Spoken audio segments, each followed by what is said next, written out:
인도가 칼을 뽑아들었습니다. 그리고 그 칼 끝은 바로 삼성을 향하고 있었죠. 8천억 원을 내거나 모든 자산을 압류하거나 전 세계가 경악한 인도의 배신 72시간이라는 시한부 선고였습니다. 이건 단순한 관세 분쟁이 아니었어요. 30년 동반자를 하루아침에 제물로 바치는 경제적 선전포고였죠. 세계 모든 언론은 삼성의 굴복을 기정사실화했고 세계 최고 경제 전문가들은 말했습니다. 삼성은 끝났다. 여러분, 그런데 말입니다. 삼성은 아무 말도 하지 않았습니다. 8천억도 굴복도 타협도 없었습니다. 그저 침묵했지요. 그리고 그 침묵 끝에 마침내 밝혀진 충격적인 진실. 한국이 인도를 굴복시켰습니다. 인도는 다시 한번 깨달아야 할 겁니다.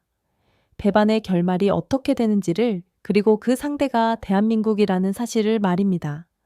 이야기 시작하기 전에 좋아요와 구독 버튼 가볍게 한번 눌러주시면 저 감동 이야기, 서은비에게 정말 따뜻한 격려가 됩니다.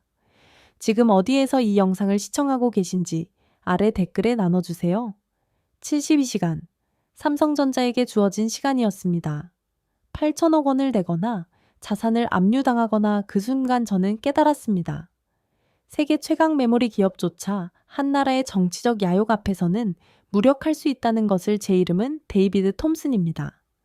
영국에서 태어나 미국에서 20년을 살며 스탠퍼드 대학에서 국제정치경제학을 가르치고 있죠. 사실 저는 한국 기업들에 대해 회의적이었습니다.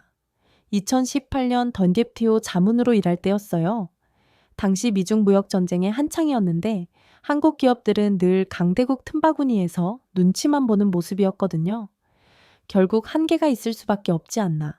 동료들과 나누던 대화였습니다. 기술력은 인정하지만 정치적 압박 앞에서는 버티지 못할 거라고 생각했죠. 그런 제게 3월 충격적인 소식이 날아왔습니다. 관세 20% 소급 적용, 총 888억 원 납부하시오. 인도 정부가 삼성에게 던진 폭탄이었습니다. 저는 급히 계산기를 두드려 봤어요. 삼성이 지난 5년간 인도에서 벌어들인 매출을 모두 합쳐도 감당하기 어려운 금액이었습니다. 더 충격적인 건 그 다음이었어요. 72시간 내 입장을 밝히지 않으면 첸나이 공장을 포함한 현지 자산 일체를 압류하겠습니다. 저는 그 순간 온몸에 전율이 흘렀습니다. 이건 협상이 아니었어요. 경제적 선전포고였습니다. 하지만 더 아이러니한 건 삼성과 인도의 관계였습니다. 1995년부터 30년간 삼성은 인도의 가장 든든한 동반자였거든요.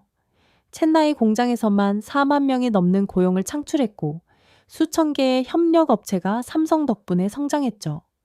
제가 2019년 첸나이를 방문했을 때 본 광경이 아직도 생생합니다. 삼성 R&D 센터를 꿈꾸는 인도 청년들의 반짝이는 눈빛, 삼성 장학금을 받고 공부하는 학생들, 삼성이 지원한 병원에서 무료 진료를 받는 주민들, 삼성이 우리에게 가져다 준 건 단순한 일자리가 아니에요. 꿈이죠. 당시 만났던 한 엔지니어의 말이었습니다. 그런데 그 모든 걸 한순간에 배신한 거예요. 뉴델리 35도 폭염 속에서 삼성 본사 앞은 완전히 아수라장이 되었습니다. 저는 그 현장에 있었어요.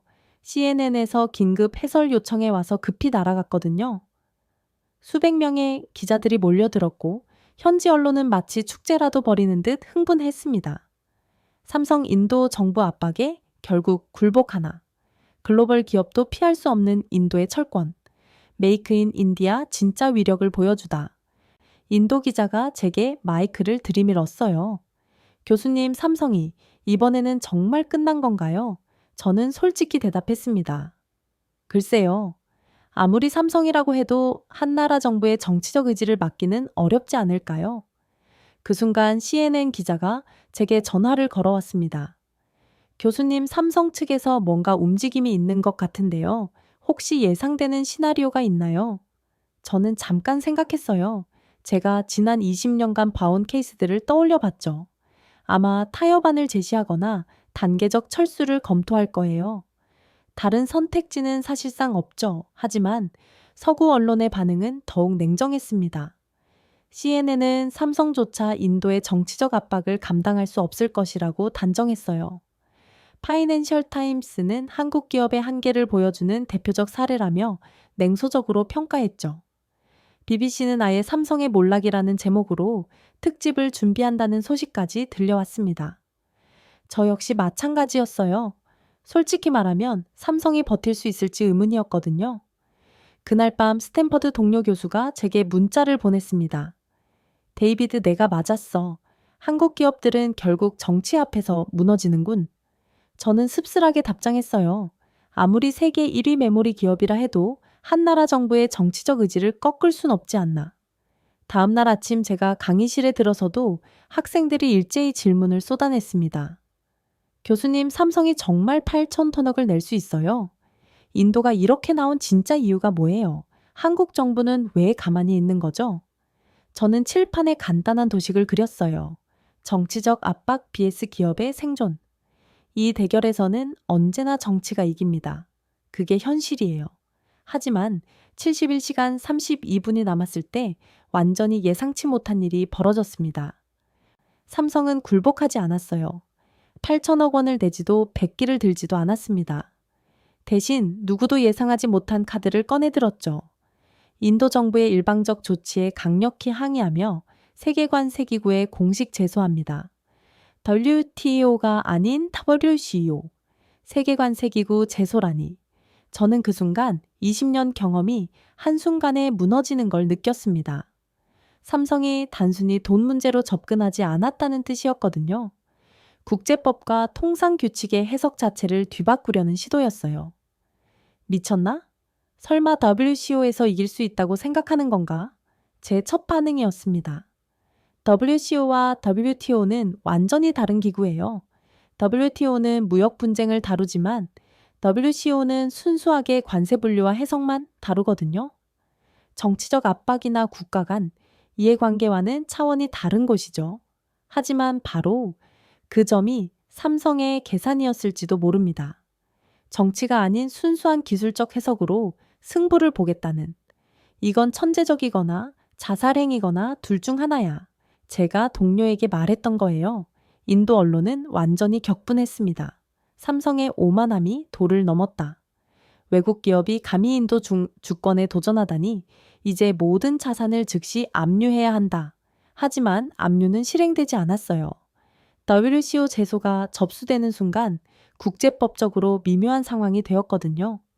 저는 그제서야 깨달았습니다. 삼성이, 아니 한국이 준비한 이 싸움은 단순한 기업 분쟁이 아니었다는 것을 삼성 측 변호사가 기자회견에서 한 말이 아직도 소름 돋게 기억나요. 우리는 인도 정부와 싸우는 게 아닙니다. 잘못된 해석과 싸우는 것입니다. 국제통상 규칙이 정치적 도구로 악용되는 것을 막기 위해서죠. 그 말을 들으며 저는 등골이 선을 해줬어요. 이건 변호사의 말이 아니었거든요. 전략가의 선전포고였습니다. 72시간의 최후 통첩이 지나고 세상은 완전히 바뀌었습니다. 삼성은 굴복하지 않았고 인도는 강행할 수 없었어요. 그리고 전 세계가 지켜보는 가운데 진짜 승부가 시작되었죠. WCO 제네바 본부에서 벌어질 판결을 두고 세계 언론은 또 다른 헤드라인을 뽑아댔습니다. 삼성 대 인도 승자는 WCO 판결이 바꿀 글로벌 통상 질서. 한국의 도박 과연 성공할 수 있을까? 저는 그 순간 직감했어요.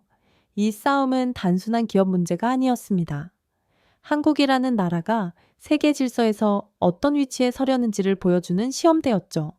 하지만 그때는 몰랐습니다. 한국이 이미 더 놀라운 카드를 준비하고 있었다는 것을.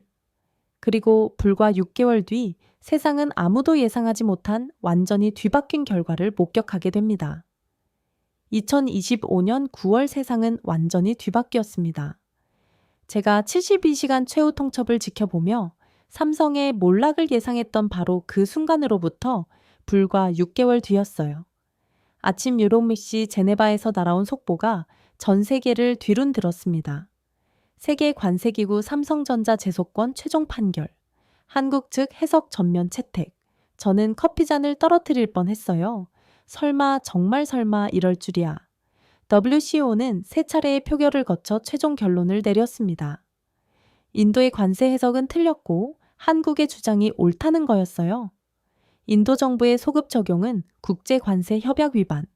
삼성전자에 대한 8천억 원 부과는 무효. 더 놀라운 건 표결 결과였습니다. 180개 회원국 중 101개국이 한국 편에 섰어요. 압도적 승리였죠. 하지만 진짜 충격은 그 다음에 기다리고 있었습니다. 같은 날 오후 3시 캘리포니아 산타클라라에서 또 다른 폭탄이 터졌어요.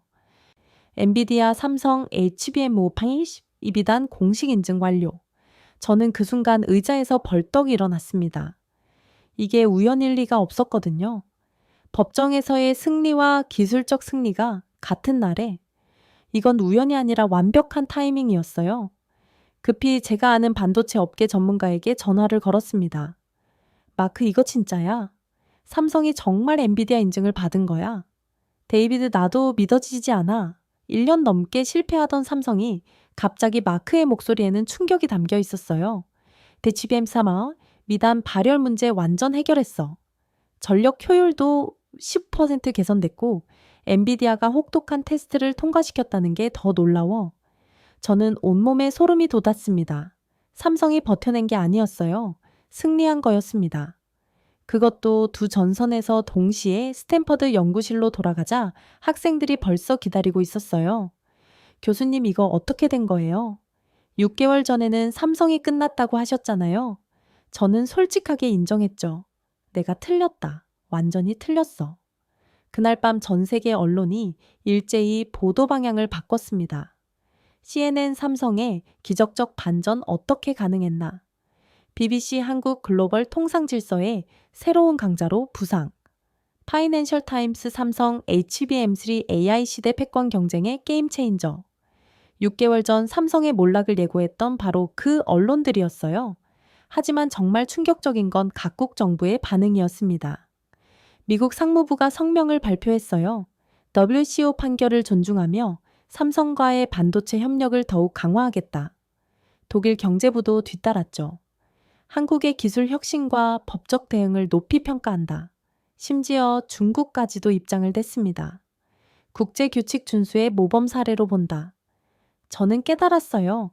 세계가 한국에 손을 들어준 거였습니다. 인도만 홀로 고립됐죠. 뉴델리에서 날아온 소식들은 참담했어요. 첸나이 산업단지에서 삼성 협력 업체들이 줄줄이 문을 닫기 시작했다는 거였죠. 수만 명의 일자리가 위협받았고 지역 경제는 급속히 침체됐습니다. 제가 2019년에 만났던 그 인도 엔지니어가 제게 이메일을 보냈어요.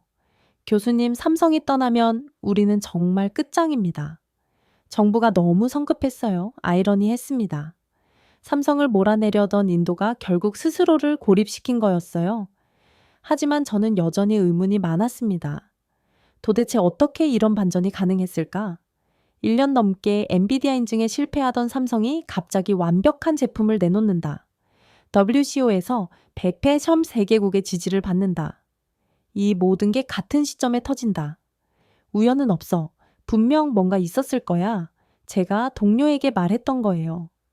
그 답을 찾기 위해 저는 취재를 시작했습니다. 삼성 관계자들을 만나고 HBM 개발 과정을 추적하고 WCO 제소 전략을 분석했어요. 그러면서 놀라운 사실들이 하나씩 드러나기 시작했죠. 삼성의 승리는 기적이 아니었습니다. 치밀한 준비와 전략의 결과였어요. 한국 정부와 기업이 보여준 건 단순한 대응이 아니라 완벽한 카운터 어택이었습니다. 법정과 기술, 외교와 혁신을 동시에 작동시킨 거였어요. 제가 20년간 국제정치를 연구하면서 본 가장 정교한 전략이었습니다. 한국은 더 이상 추격자가 아니야. 제가 그날 일기에 쓴 말이었어요. 이제 한국이 규칙을 만들고 세계가 따라가는 시대가 시작됐다. 9월의 그 승리는 끝이 아니었습니다. 시작이었어요. 전 세계가 한국의 전략을 분석하기 시작했고 한국 기업들에 대한 시각이 완전히 바뀌었죠. 삼성 주가는 연일 상한가를 기록했습니다. HBM3 12단 주문이 쏟아져 들어왔어요. 엔비디아뿐만 아니라 AMD, 구글, 마이크로소프트까지 줄을 섰습니다. 하지만 저는 알고 있었어요. 이 모든 승리 뒤에는 아무도 모르는 치열한 싸움이 있었다는 것을, 그 과정에서 한국이 겪어야 했던 배신과 압박, 절망과 희망의 순간들이 있었다는 것을 나는 그 순간 한국의 진짜 힘을 보았습니다. 강대국들의 압박에도 굴복하지 않는 의지, 불가능해 보이는 기술적 도전을 해내는 진념, 국제 무대에서 당당히 자신의 목소리를 내는 용기. 6개월 전 제가 예상했던 삼성의 몰락은 일어나지 않았어요. 대신 한국의 부상이라는 완전히 다른 이야기가 시작됐습니다. 하지만 이 승리가 어떻게 가능했는지 그 뒤에 숨겨진 진짜 이야기는 아무도 몰랐어요. 저는 그 비밀을 파헤치기로 결심했습니다. 삼성과 인도의 이야기를 파헤치면서 저는 점점 더 큰 충격에 빠져들었습니다. 삼성은 인도에게 단순한 외국 기업이 아니었어요. 30년간 함께 성장한 진짜 동반자였거든요. 1995년 삼성이 첸나이에 첫 공장을 세웠을 때만 해도 그곳은 황무지나 다름없었습니다. 인프라도 부족하고 숙련 인력도 없고 산업 기반도 거의 전무한 상태였어요. 하지만 삼성은 포기하지 않았습니다. 오히려 그 척박한 땅에서 기적을 만들어냈어요. 제가 2019년 첸나이를 방문했을 때 본 광경이 아직도 생생합니다. 삼성 공장 주변으로는 거대한 산업 생태계가 형성되어 있었어요. 첸나이 삼성 공장에서만 4만 2천 명이 일하고 있었습니다. 하지만 진짜 놀라운 건 그 주변이었어요. 삼성을 중심으로 3천여 개의 협력 업체가 둥지를 틀었습니다. 부품 공급 업체부터 물류 회사, 포장재 업체까지 삼성이 뿌리내리면서 전체 지역이 산업허브로 변모한 거였죠. 고용 효과만 따져도 엄청났습니다. 직접 고용 4만 명의 간접 고용까지 합치면 25만 명이 넘었어요. 한 도시 전체 인구가 삼성 덕분에 먹고 살 수 있게 된 거였습니다. 더 감동적인 건 교육과 인재 양성이었어요. 삼성 인도 R&D 센터는 현지 젊은이들의 꿈의 직장이었습니다. 인도 최고의 공과 대학 졸업생들이 삼성에서 일하기 위해 치열하게 경쟁했어요. 제가 만났던 라메시라는 엔지니어의 말이 기억나요. 삼성이 아니었다면 저는 평생 콜센터에서 일했을 겁니다. 삼성에서 반도체 기술을 배우면서 제 인생이 완전히 바뀌었어요. 그는 눈물을 글썽이며 말했어요. 삼성이 저희에게 준 건 단순한 일자리가 아니에요. 꿈이었습니다. 교육 사업도 마찬가지였어요. 삼성은 첸나이 공과 대학과 협력해서 반도체 전문학과를 만들었습니다. 매년 500명의 엔지니어를 배출하는 인도 최고 수준의 프로그램이었어요. 장학금 사업도 있었죠. 매년 1,000명의 우수한 학생들이 삼성 장학금으로 공부할 수 있었습니다. 사회공헌 활동은 더욱 광범위했어요. 삼성이 지원한 병원에서는 연간 50만 명이 무료 진료를 받았습니다. 특히 심장병과 암수술 같은 고난도 치료까지 무료로 제공했어요. 농촌 지역 IT 교육 사업도 있었어요. 삼성이 만든 모바일 교육센터가 인도 전역을 돌아다니며 디지털 문맹을 퇴치했습니다. 여성 기업인 육성 프로그램도 빼놓을 수 없죠. 5천여 명의 인도 여성들이 삼성 지원으로 소규모 사업을 시작할 수 있었어요. 저는 그 현장들을 직접 봤습니다. 삼성이 인도에 뿌린 건 단순한 투자가 아니라 희망이었어요. 삼성 덕분에 우리 마을이 살아났어요. 한 농촌 이장의 말이었습니다. 젊은이들이 도시로 떠나지 않고 여기서 일할 수 있게 됐거든요. 30년간 이런 관계를 쌓은 삼성이었어요. 한국과 인도는 진짜 동반자였습니다. 서로에게 도움이 되고 함께 성장하는 관계였죠. 그런데 2025년 인도가 갑자기 등을 돌린 거예요. 모디 총리가 추진한 메이크 인 인디아 정책이 시작이었습니다. 겉으로는 인도 제조업 육성이라고 했지만 실상은 달랐어요. 외국 기업들을 압박해서 기술과 이익을 빼앗으려는 정책이었습니다. 인도 정부가 삼성에게 요구한 것들을 보면 충격적이에요. 핵심 기술 전체를 현지 업체에 이전하라. 연구개발센터를 인도 자본으로 전환하라. 이익의 80%를 인도에 재투자하라. 말이 안 되는 요구였습니다.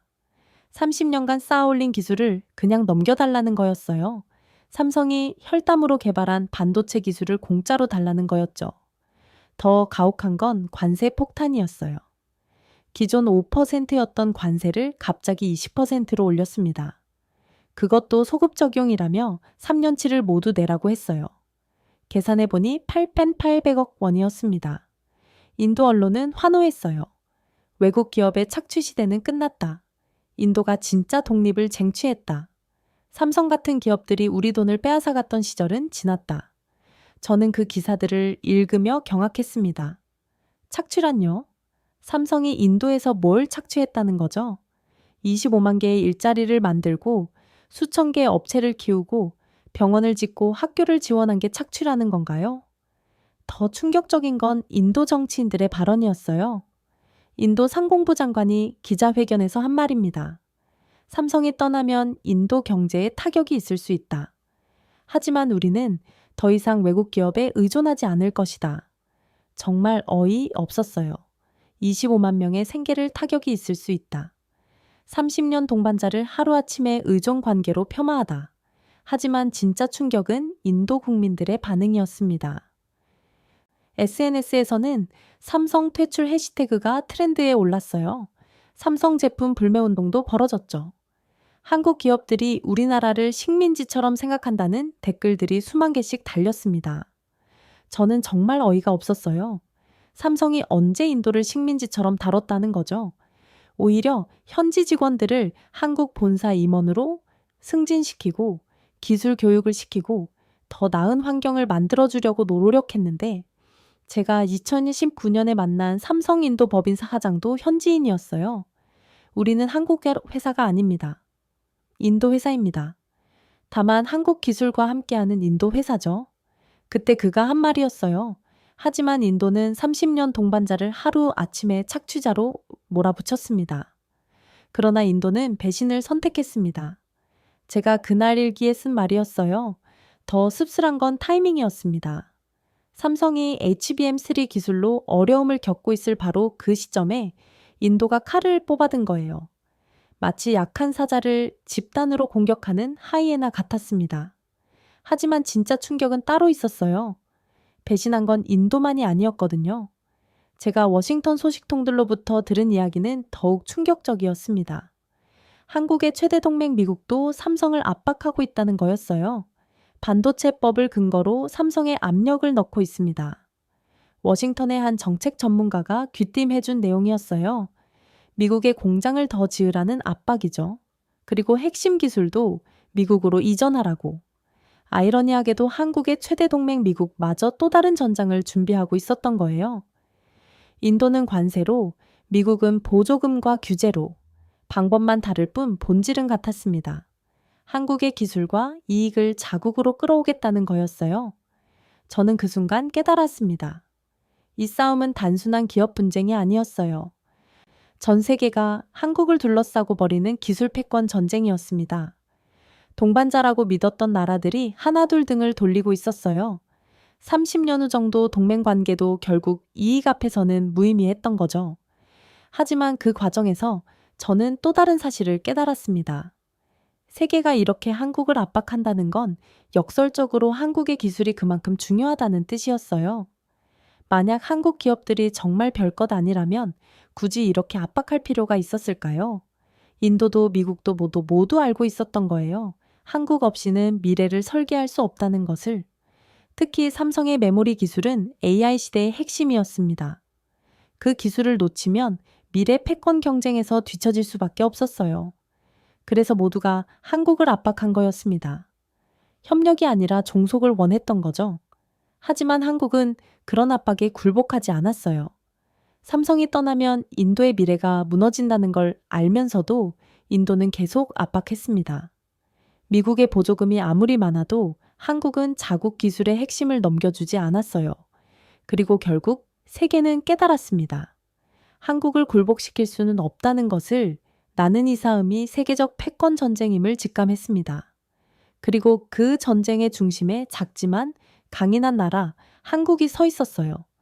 인도의 배신을 목격한 저에게는 더 큰 충격이 기다리고 있었습니다. 한국의 최대 동맹이라고 믿었던 미국마저 완전히 다른 얼굴을 보여주고 있었거든요. 2025년 1월 트럼프 대통령 돌발 발언들이 나오면서 상황이 급변했습니다. 한국 기업들이 미국에서 엄청난 이익을 얻고 있습니다. 하지만 우리 미국은 무엇을 얻고 있죠? 이건 공정하지 않은 딜입니다. 트럼프 대통령의 첫마디였어요. 저는 TV 화면을 보며 소름이 돋았습니다. 협력이 아니라 거래, 동맹이 아니라 딜이라고 말하고 있었거든요. 삼성과 SK 하이닉스가 미국 시장에서 벌어들이는 돈이 연간 500억 달러입니다. 그런데 미국에 투자하는 건 고작 200억 달러죠? 이건 말이 안 됩니다. 구체적인 수치까지 들어가며 압박하는 모습이었어요. 더 충격적인 건 그 다음이었습니다. 한국 기업들에게 25% 관세를 부과하는 것을 검토하고 있습니다. 하지만 그들이 미국에 더 많이 투자하고 더 많은 기술을 가져온다면 완전히 면제해 줄 수 있어요. 당근과 채찍이 아니라 협박과 거래였습니다. 저는 급히 워싱턴 소식통들에게 전화를 걸기 시작했어요. 첫 번째로 연락한 건 백악관에서 일하는 정책 전문가였습니다. 데이비드, 이번엔 정말 다르다. 트럼프는 한국을 동맹이 아니라 경쟁자로 보고 있어. 그의 목소리에는 긴장감이 역력했어요. 어떻게 다른 거예요? 직접적이야. 우회적인 압박이 아니라 정면 승부를 걸고 있어. 관세든 제재든 뭐든지 다 테이블 위에 올려놓고 협상하자는 거지. 더 구체적인 이야기가 이어졌습니다. 삼성에게 텍사스 공장 투자를 300억 달러로 늘리라고 요구했어. 그리고 HBM 기술의 핵심 연구 개발을 미국으로 옮기라고. 300억 달러라니. 기존 계획보다 5배나 많은 금액이었어요. 만약 거부하면 25% 관세부터 시작해서 미국 기업들과의 거래 제한까지 다 가능해. 트럼프는 진짜로 할 사람이거든. 저는 등골이 선을 해줬습니다. 바로 며칠 뒤 더 충격적인 소식이 들려왔어요. 트럼프 대통령이 삼성 부회장과 직접 통화를 했다는 거였습니다. 이것은 윈윈 딜이 될 수 있습니다. 삼성이 미국에 더 투자하면 우리는 최고의 파트너가 될 거예요. 하지만 현재 상황은 공정하지 않습니다. 통화 내용이 언론에 흘러나온 거였어요. 더 놀라운 건 그 구체적인 요구 사항들이었습니다. 둘째, 텍사스 공장 투자를 300억 달러로 매일 확대. 둘째, HBM4 기술 개발을 미국에서 우선 진행. 셋째, 미국 내 연구 인력을 현재의 3배로 확대. 이건 지원이 아니야. 기술 강탈이지. 제가 동료에게 말한 거였어요. 하지만 더 교묘한 건 미국이 제시한 조건이었습니다. 이 요구사항들을 받아들이면 삼성에게 100억 달러의 직접 지원금을 주겠다고 했어요. 역대 최대 규모의 지원이었죠. 동시에 미국 정부 조달 시장을 우선 개방하고 다른 경쟁국들에 대한 관세 혜택도 주겠다고 했습니다. 하지만 거부하면 25% 관세는 물론이고 미국 기업들과의 거래에도 제재를 가하겠다고 협박했어요. 전형적인 트럼프 스타일이야. 워싱턴의 한 통상 전문가가 말했어요. 압박과 혜택을 동시에 제시해서 선택의 여지를 없애는 거지. 사실상 강요야. 저는 실리콘밸리로 나라가 현지 분위기를 파악해봤습니다. 애플 본사 근처 카페에서 만난 한반도체 업계 관계자의 말이 충격적이었어요.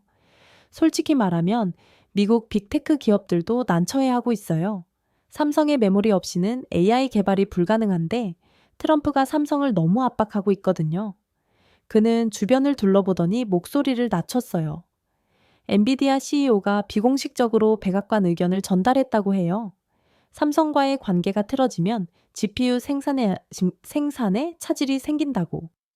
하지만 트럼프 정부의 입장은 확고했어요. 아메리카 퍼스트가 우선이다. 한국이 미국 시장에서 이익을 얻으려면 그만한 대가를 치러야 한다. 상무부 장관이 기자회견에서 한 말이었어요. 저는 그 과정을 지켜보며 복잡한 감정이 들었습니다. 한편으로는 미국의 노골적인 압박이 불쾌했지만 다른 한편으로는 한국의 위상을 새삼 실감했어요. 세계 최강국이 이렇게 노골적으로 나설 정도로 한국의 기술이 중요하다는 뜻이었거든요.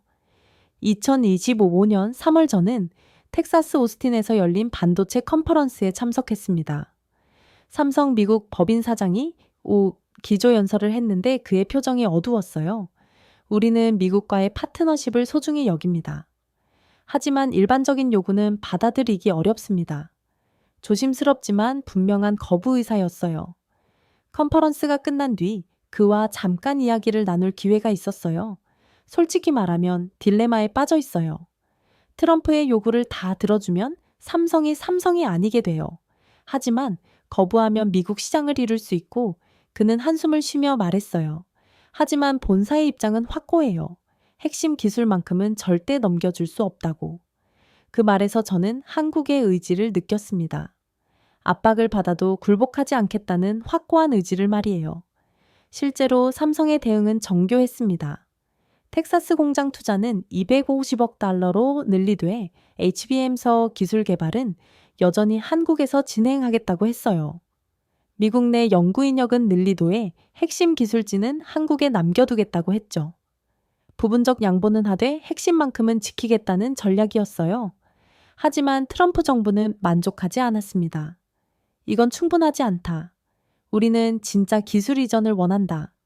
백악관 대변인이 브리핑에서 한 말이었어요. 그리고 마침내 트럼프 대통령이 직접 나섰습니다. 한국은 좋은 나라이고 좋은 동맹입니다. 하지만 더 공정한 일이 필요해요. 삼성이 미국에 더 많이 기여해야 합니다. 트위터를 통한 메시지였어요. 하지만 그 다음 메시지가 더 강경했습니다. 우리에게는 많은 옵션이 있습니다. 관세든 제재든 뭐든지 할 수 있어요. 하지만 협상을 선호합니다. 협상이라는 이름의 협박이었어요. 그 과정을 지켜보며 깨달았습니다. 미국은 동맹을 말했지만 동시에 칼을 들고 있었어요. 협력이라는 포장지에 쌓인 일방적 요구였습니다. 그들은 수십억 달러를 쏟아부으며 삼성의 심장을 미국 땅으로 끌어들이려 했어요. 하지만 한국도 만만치 않았습니다. 압박에 굴복하지 않으면서도 관계를 유지하는 절묘한 줄타기를 하고 있었어요. 무엇보다 한 가지는 명확해졌습니다. 세계는 모두 달랐지만 결론은 같았어요. 삼성 없이는 미래가 열리지 않는다는 사실이었습니다. 트럼프조차 한국의 기술을 원하고 있었어요. 압박을 하면서도 협상 테이블을 포기하지 않는 이유였죠. 그리고 한국은 그 사실을 정확히 알고 있었습니다. 미국의 요구를 완전히 거부할 수는 없지만 그렇다고 완전히 굴복하지도 않는 전략을 구사하고 있었어요. 저는 그 모습에서 진짜 협상의 고수를 봤습니다. 강대국의 압박에도 자신의 핵심만큼은 지켜내는 작지만 강인한 나라의 자존심을 말이에요. 인도와 미국의 압박을 목격한 저는 그 결과가 어떻게 나타날지 궁금했습니다. 특히 인도의 경우 정말로 삼성 없이도 버틸 수 있을지 의문이었어요. 그 답은 생각보다 빨리 나타났습니다. 2025년 5월 저는 첸나이로 향하는 비행기에 몸을 맡겼어요. 인도가 삼성에게 등을 돌린 지 2개월이 지난 시점이었습니다.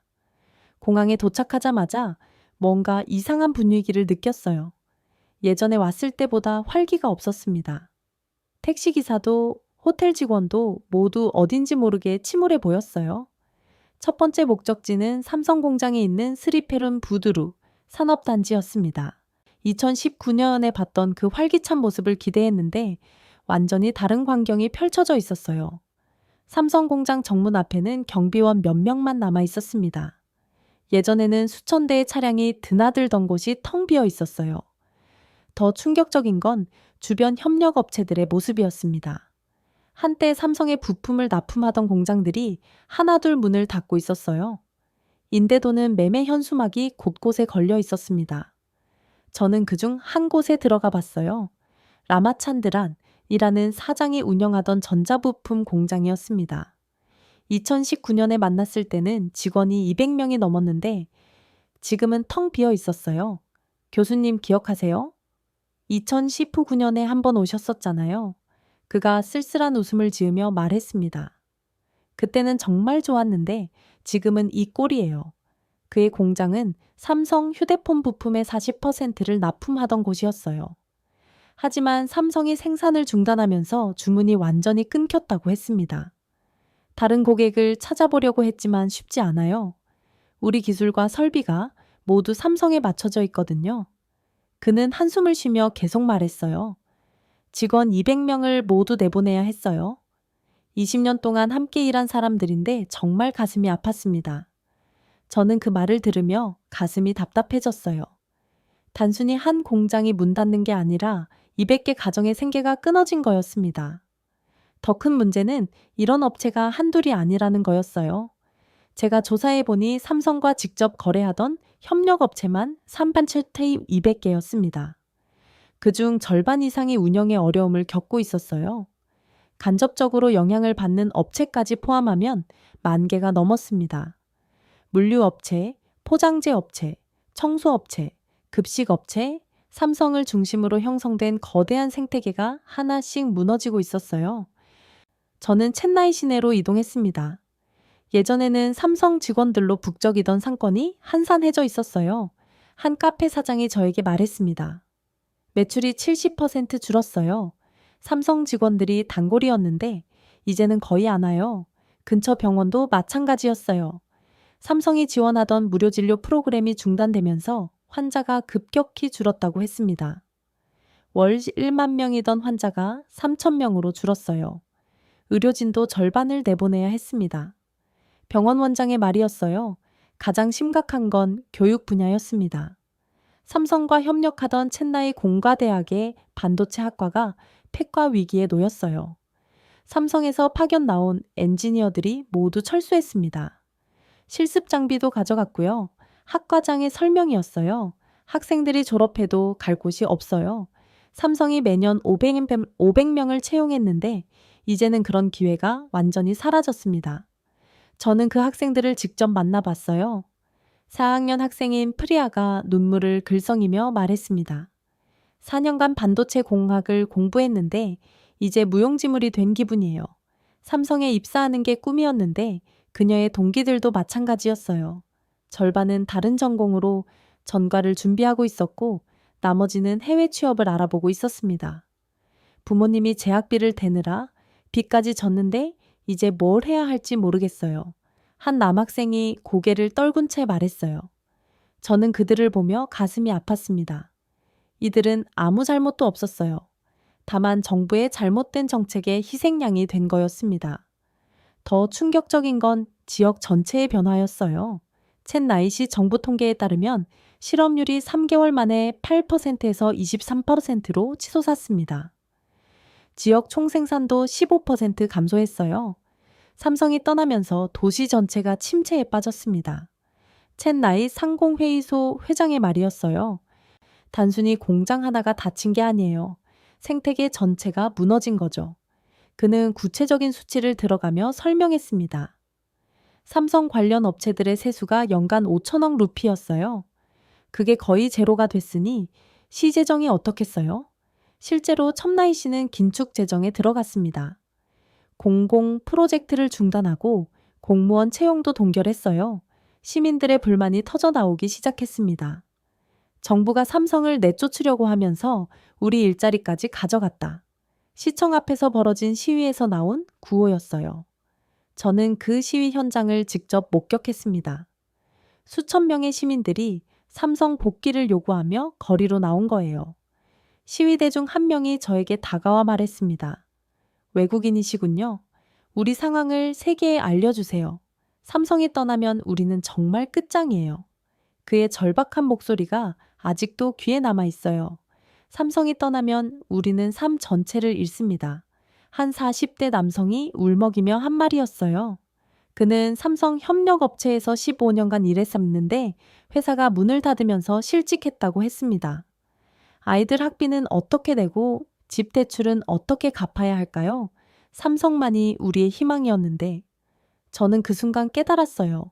인도 정부가 착각한 게 있었다는 것을. 삼성은 단순한 외국 기업이 아니었어요. 첸나이라는 도시 전체의 심장이었습니다. 그 심장이 멈추자 도시 전체가 숨을 잃기 시작한 거예요. 카페가 문을 닫고 병원이 축소되고 학교가 폐과되고 수만 명이 일자리를 잃었습니다. 단순히 공장이 닫힌 게 아니라 생태계가 무너진 거였어요. 저는 뉴델리로 돌아가는 비행기 안에서 생각에 잠겼습니다. 인도 정부는 삼성을 압박하면서 무엇을 얻으려 했을까요? 8천억 원의 관세, 기술 이전, 자국 기업 보호. 하지만 그 대가로 잃은 건 훨씬 컸어요.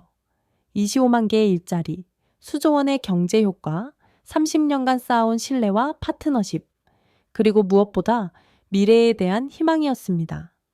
인도의 선택은 결국 자충수가 되어 돌아왔어요. 삼성을 몰아내려다가 자국민을 더 큰 고통으로 몰아넣은 거였습니다. 저는 그 과정을 지켜보며 한국 기업의 진짜 무게를 실감했어요. 한국 기업은 단순한 공장이 아니라 한국과 한 도시의 경제 생명줄이었습니다. 한국이 빠지면 도시가 숨을 잃고 수십만 명의 삶이 흔들렸어요. 인도가 버린 것은 기업이 아니라 자국의 미래였던 거죠.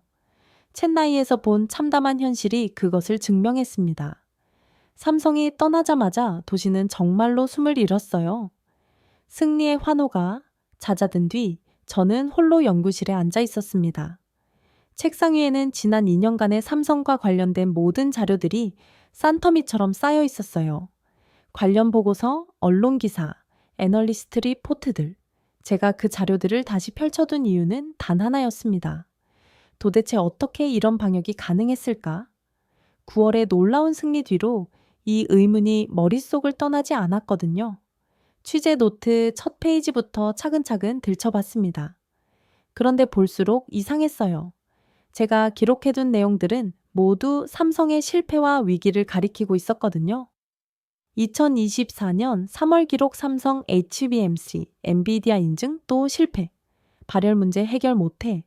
2024년 6월 기록 SK 하이닉스 HBM 시장 기회 퍼센트 점유. 삼성 완전 밀려나. 2024년 9월 기록 월스트리트 저널 삼성 HBM 사업 포기 임박 보도.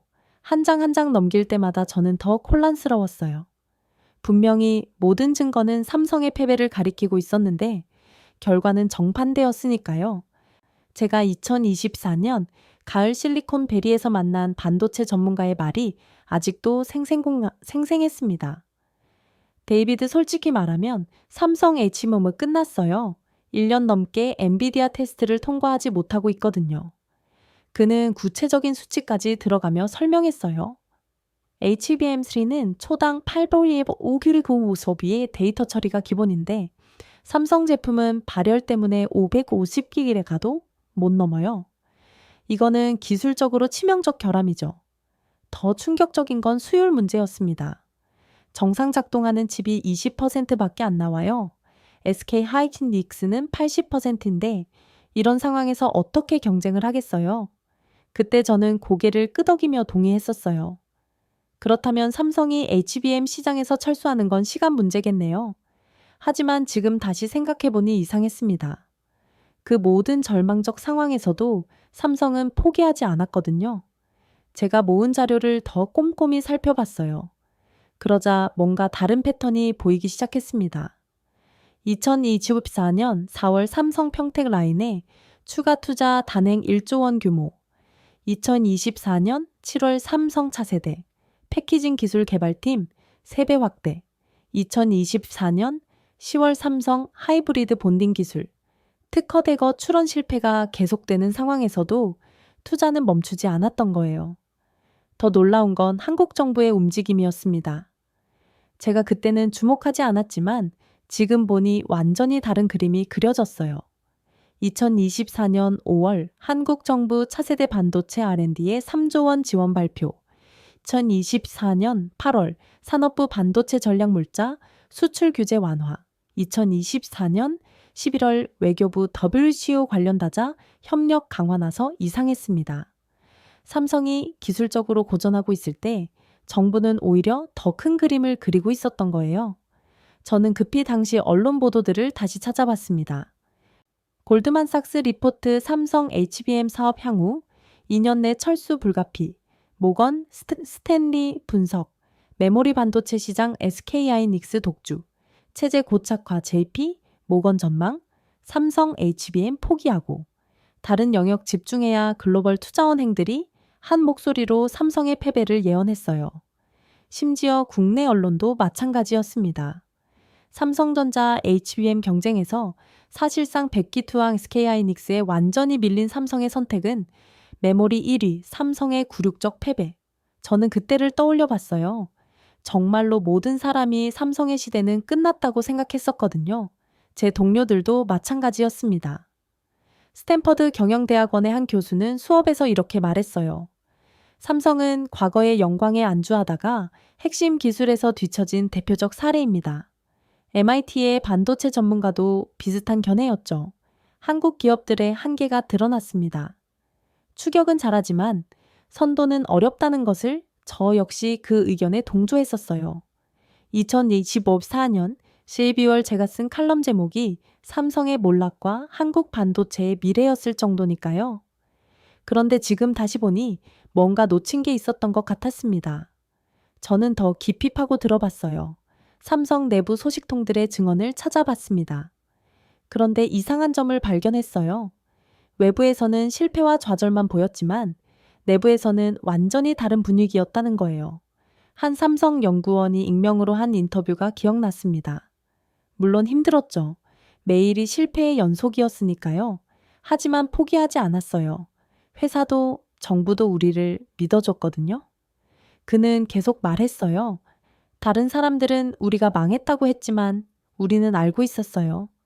돌파구가 반드시 있다는 것을 저는 그때 그 말을 단순한 희망사항으로 여겼었는데 지금 보니 달랐습니다. 그들에게는 뭔가 확신이 있었던 거예요. 더 조사해 보니 놀라운 사실이 드러났습니다. 삼성이 HBM4에서 고전하는 동안 비밀리에 HBM3, 12단이라는 완전히 새로운 접근법을 연구하고 있었던 거예요. 기존 HBM3가 8단 적층이었다면 12단은 50%더 많은 메모리를 쌓는 혁신적 기술이었습니다. 하지만 이것도 쉽지 않았어요. 12단을 쌓으면 발열 문제가 기하급수적으로 증가하거든요. 전력 소모도 마찬가지였죠. 기술적으로 불가능하다는 게 업계의 중론이었습니다. 그런데 삼성은 그 불가능에 도전하고 있었던 거예요. 제가 찾아본 특허 자료들이 그것을 증명했습니다. 2023년 하반기에만 관련 특허가 1,000여 건이나 출연됐어요. 모두 열관리와 전력 효율 관련 기술들이었죠. 더 놀라운 건 정부의 뒷받침이었습니다. 한국 정부는 삼성의 도전을 믿고 있었어요. 실패가 계속되는데도 지원을 멈추지 않았던 거죠. 제가 당시 산업부 관계자와 나눈 대화가 기억났어요. 교수님, 겉으로는 어려워 보이지만 우리는 다른 걸 보고 있어요. 그는 구체적으로 말하지 않았지만 뭔가 확신에 찬 표정이었습니다. 한국의 반도체 기술력을 과소평가하면 안 되죠. 저는 그때 그냥 립서비스라고 생각했는데 지금 보니 그게 아니었어요. 정부는 삼성의 비밀 프로젝트를 알고 있었던 거였습니다. 그리고 국제무대에서도 조용히 준비를 하고 있었어요. WCO 제소 전략도 갑자기 나온 게 아니었습니다. 제가 외교부 자료를 뒤져보니 이미 2024년부터 관련 법리 검토가 시작됐더라고요. 통상 전문가들을 대거 영입하고 국제법 전문 로펌과 계약을 맺고 WCO 전례들을 사사시 분석했어요. 인도의 관세 폭탄이 터지기 훨씬 전부터 준비하고 있었던 거였습니다. 저는 그제서야 깨달았어요. 삼성의 승리는 기적이 아니었습니다. 이런 준비와 전략의 결과였어요. 실패와 좌절 속에서도 한국은 물러서지 않았습니다. 오히려 더 큰 그림을 그리며 방역을 준비했던 거죠. 기술적으로는 불가능해 보이는 HBM3이 12비단에 도전하고 법적으로는 뮤류시오라는 새로운 전장을 선택했어요. 외교적으로는 134개국의 지지를 끌어냈고 산업적으로는 차세대 기술의 표준을 만들어냈습니다. 저는 그 순간 소름이 돋아요. 한국이 보여준 것은 단순한 기업의 방역이 아니었습니다. 국가 전체의 전략적 승부였어요. 그동안 저는 겉으로 드러난 실패만 보고 있었던 거였죠. 하지만 수면 아래에서는 완전히 다른 이야기가 진행되고 있었어요. 승리는 단순한 우연이 아니라 보이지 않는 치열한 싸움의 결과였습니다. 저는 취재 노트 마지막 페이지에 이렇게 적었어요. 나는 깨달았다. 승리는 기적이 아니라 치열한 준비의 결과였다. 하지만 이것은 시작일 뿐이었습니다.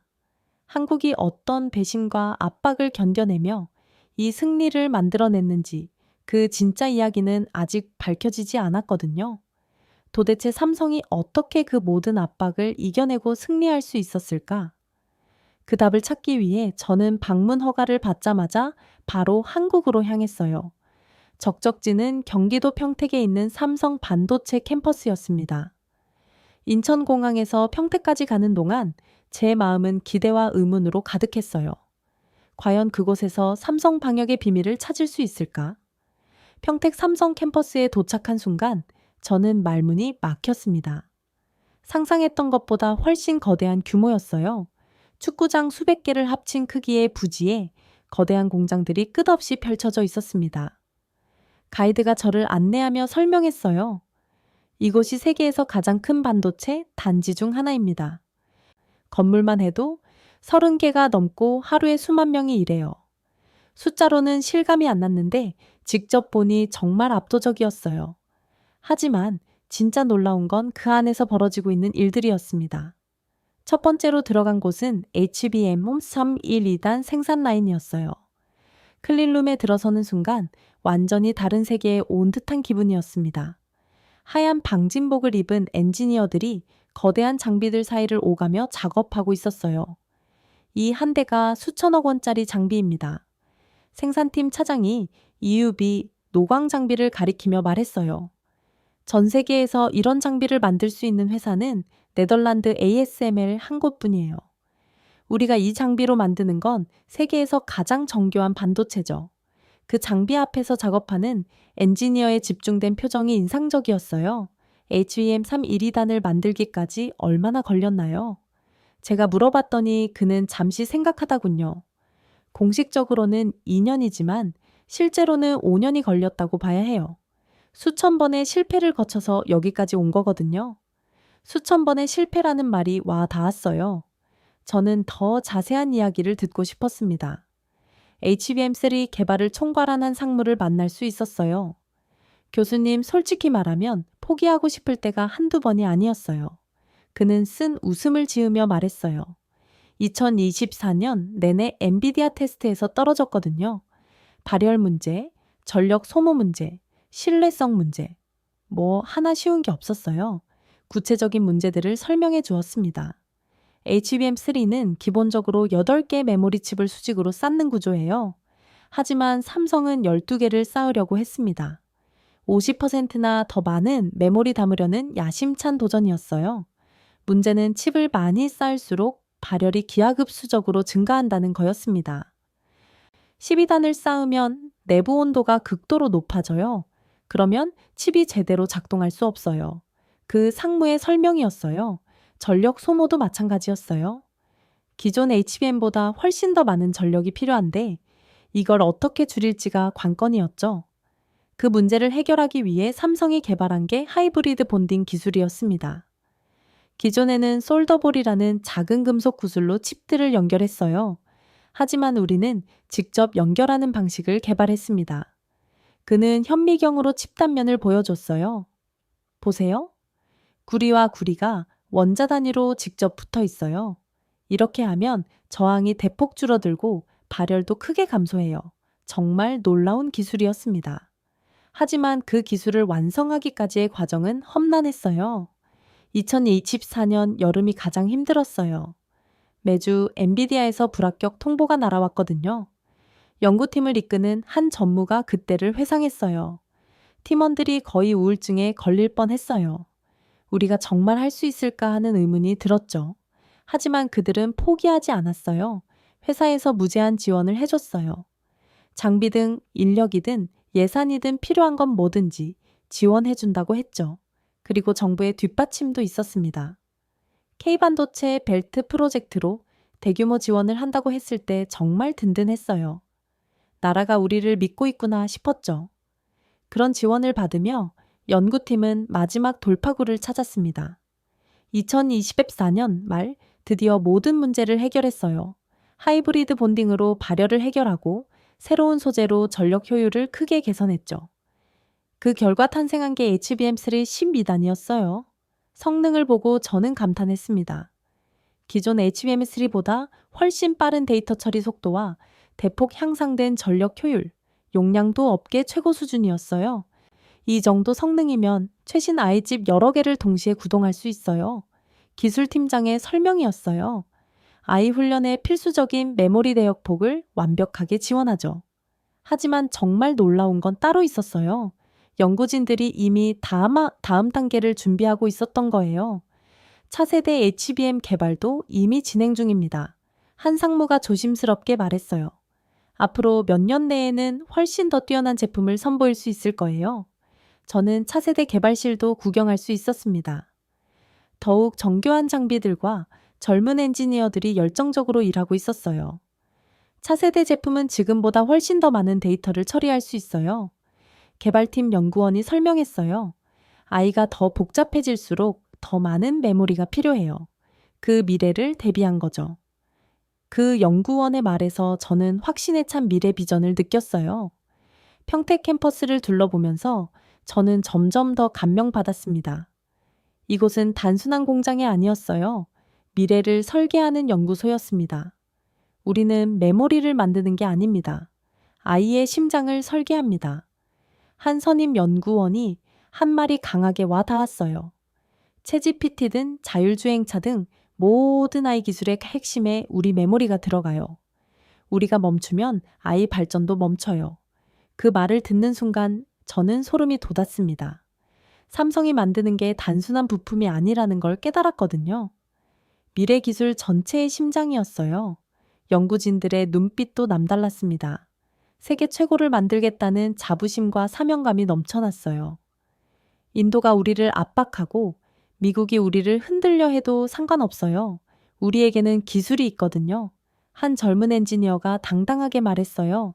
세계가 우리를 필요로 해요. 그게 우리의 힘이죠. 다른 연구원도 동의했어요. 외국에서 아무리 압박해도 결국은 우리 기술을 원하게 돼 있어요. 그게 현실이거든요. 저는 그 순간 깨달았습니다. 삼성이 버티고 싸우고 결국 승리할 수 있었던 이유를 바로 이곳 평택에 그 답이 있었어요.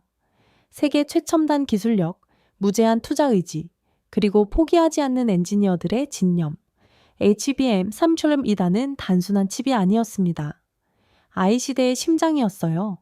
그리고 연구원들은 벌써 더 큰 미래를 그려가고 있었습니다. 캠퍼스 내 카페에서 만난 한 팀장이 말했어요.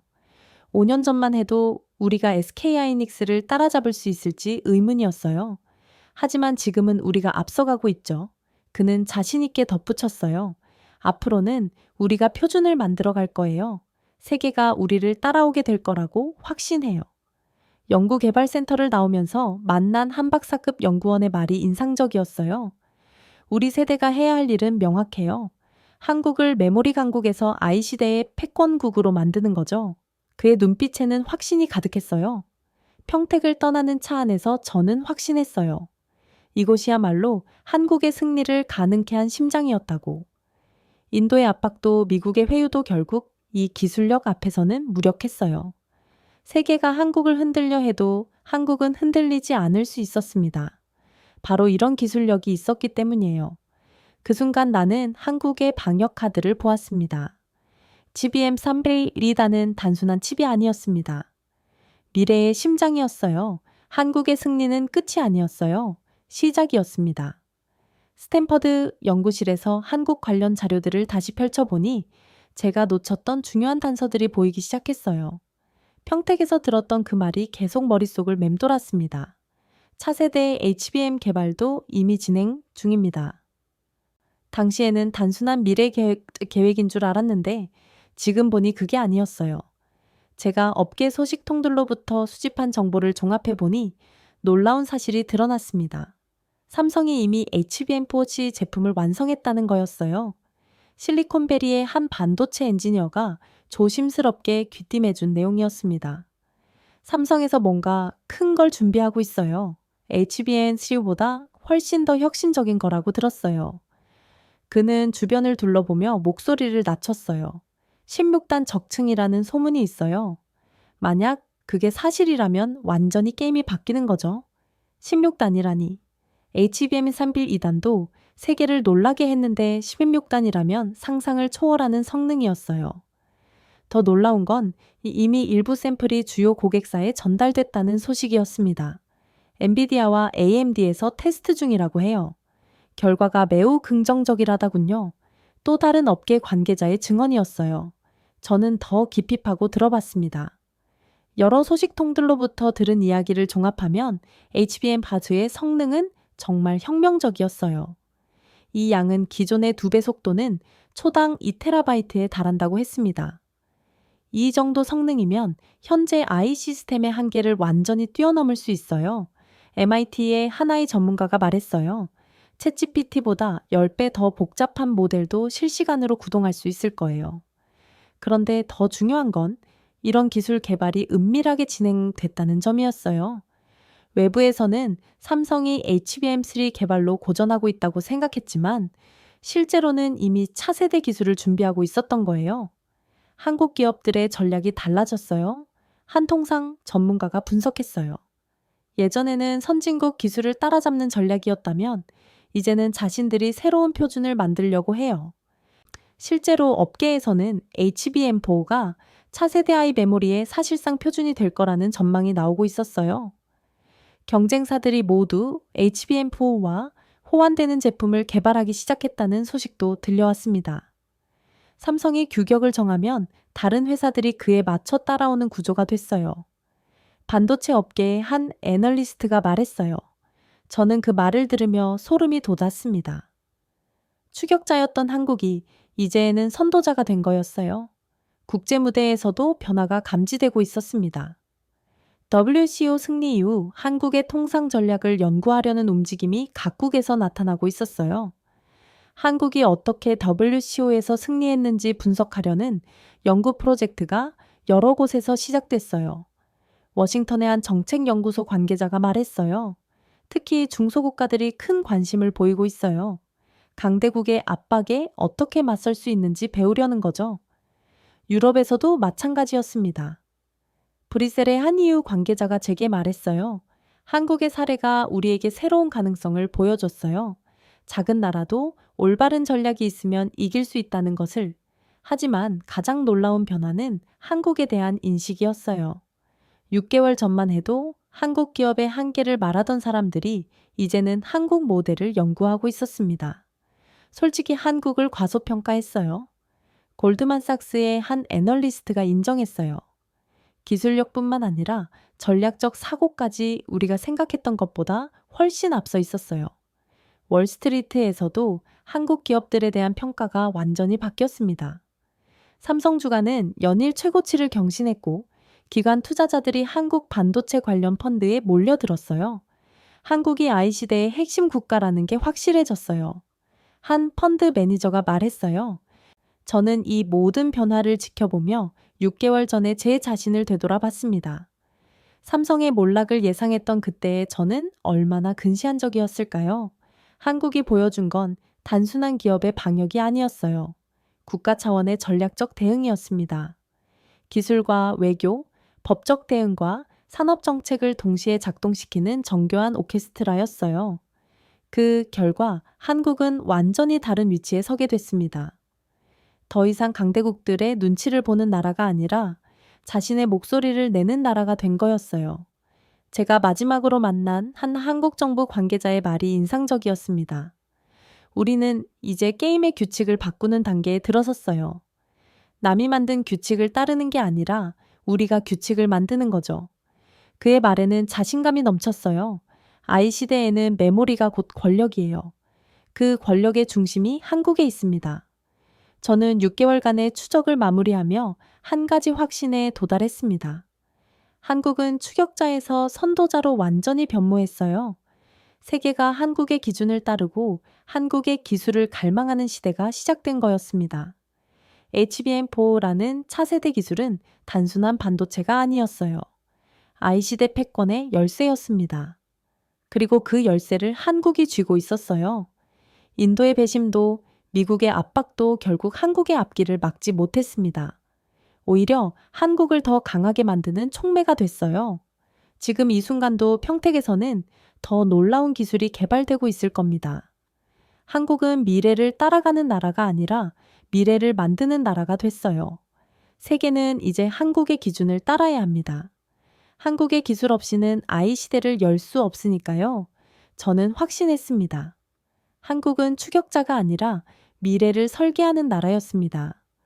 그리고 AI 시대의 심장은 분명 한국에서 뛸 것입니다. 삼성의 승리는 단순한 기업의 성공이 아니었어요. 작지만 강인한 나라가 세계 무대에서 당당히 자신의 목소리를 낸 역사적 순간이었습니다. 인도의 배신, 미국의 압박, 그 모든 시련을 딛고 일어선 한국. 이제 세계가 한국의 기술을 필요로 하고 한국의 기준을 따르는 시대가 되었습니다. 아이 시대의 심장이 한국에서 뛰기 시작했어요. 평택에서 시작된 그 심장 박동이 전 세계로 퍼져나갈 것입니다. 한국이 추격자에서 선도자로 미래를 설계하는 나라로 변모한 오늘의 이야기를 함께 해주셔서 감사합니다.